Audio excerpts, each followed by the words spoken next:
பொன்மலை நண்பர்கள் குழுவினர். அது குறித்த ஒரு செய்தி தொகுப்பை பார்க்கலாம். அண்மை செய்திகளுக்காக இணைந்திருங்கள் புதிய தலைமுறையுடன்.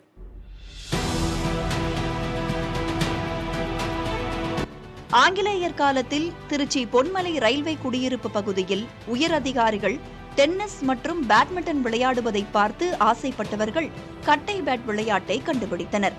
பிளைவுட் பலகையில் கைப்பிடியுடன் செவ்வக வட்ட வடிவில் பேட் செய்து பழைய பனியன் துணிகளை உருட்டி அதன் மீது ரப்பர் பேண்டுகளை சுற்றி பந்தாக தயாரித்து விளையாடத் தொடங்கினார்கள்.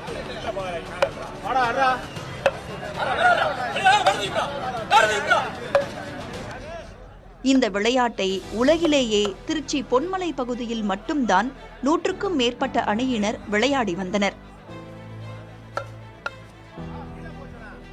நாளடைவில் பேட் பந்துகள் எளிதில் கிடைக்க தொடங்கிய பின்னர் இந்த விளையாட்டை கைவிடும் நிலை ஏற்பட்டது.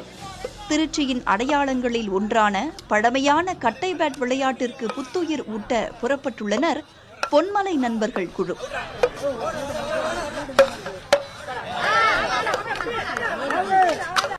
நான் கடந்த எனக்கு சின்ன பிள்ளையா இருந்தப்போ இந்த விளையாட்டு தெரியும், கட்டை பூப்பந்தாட்ட போட்டி.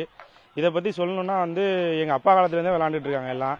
அப்போ விளையாடுறப்ப ஒரு 60 டீமுக்கு மேலே விளையாண்டுச்சு.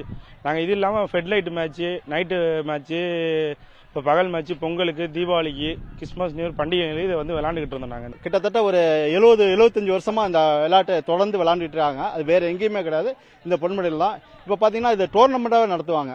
இப்போ ஃபர்ஸ்ட் வர டீமுக்கு 10,000 ரூபா, ரெண்டாவது டீமுக்கு 7,000 ரூபா, மூணாவது டீமுக்கு 5,000 ரூபான்னு அந்த டோர்னமெண்ட்டாகவே மற்ற இந்த விளையாட்டுலாம் அந்த டோர்னமெண்ட் நடந்தது. அது மாதிரி இந்த கட்டப்பட்ட டோர்னமெண்ட் அது பொன்மலையில் தொடர்ந்து நடந்துகிட்டே இருக்கு.